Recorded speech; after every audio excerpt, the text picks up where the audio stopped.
Hello everyone, welcome back to my channel. ఇక్కడ ఏంటి అంటే నిల్వ టమోటా పచ్చడి ఎట్లా పెట్టుకోవాలి అనేసి నేను చూపిస్తున్నాను అనమాట. ఇక్కడ 1 కిలో టమోటాలు తీసుకున్నాను. నేను తీసుకొని దానికి తగినంత ఉప్పు, పసుపు యాడ్ చేసి ఇట్లా బాగా మిక్స్ చేస్తున్నాను అనమాట. మిక్స్ చేసి ఒక 2 days ఇలానే పెట్టాలి. ఇలానే పెట్టేస్తున్నాను.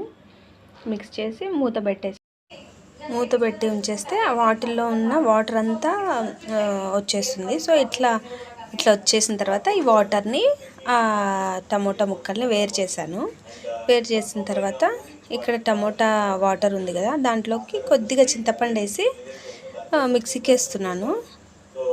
ఇది కూడా నానబెట్టాలండి. ఒక 2 days నానబెట్టిన తర్వాత అవి కూడా టమోటా ముక్కలు ఎండలో పెట్టాలి.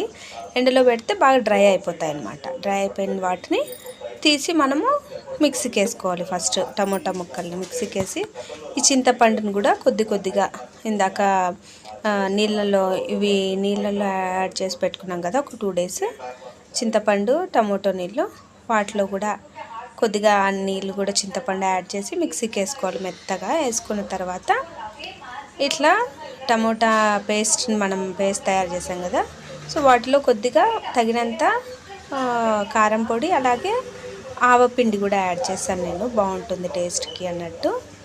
ఈ వాటర్ ఇంకా మనం మిక్సీకి ఇంకా మిగిలింది కదా, ఆ వాటర్లోకి మొత్తం మిక్స్ చేస్తున్నాను అనమాట. సాల్ట్ అనేది చెక్ చేసుకోవాలి అండి. సాల్ట్ చెక్ చేసుకోకుండా ఉంటే కొద్దిగా బూజులాగా వచ్చేస్తుంది అనమాట. ఇలా నీట్గా మిక్స్ చేసేసాను. మిక్స్ చేసి ఒక డబ్బాలోకి స్టోర్ చేసి పెట్టాను. ఎంత కావాలి అనుకుంటే అంత మటుకు మనము పోపు పెట్టేసుకోవచ్చు. ఎప్పటికప్పుడు ఇన్స్టెంట్గా పెడతాను నేను. ఇలా కొద్దిగా ఆయిల్ తీసుకొని పోపు దినుసులన్నీ యాడ్ చేస్తున్నాను. కొద్దిగా ఇంగువ, అలాగే వెల్లుల్లి కూడా తినేవాళ్ళు వెల్లుల్లి కూడా వేసుకోవచ్చండి. నేను ఇక్కడ వెల్లుల్లి కూడా యాడ్ చేశాను. యాడ్ చేసి కొద్దిగా ఇంగువ యాడ్ చేశాను. చల్లారలాక ఈ పచ్చడిని అనేది మనం కొద్దిగా ఆయిల్లోకి యాడ్ చేసుకొని మిక్స్ చేసి తినేసేయడమే. Thanks for watching.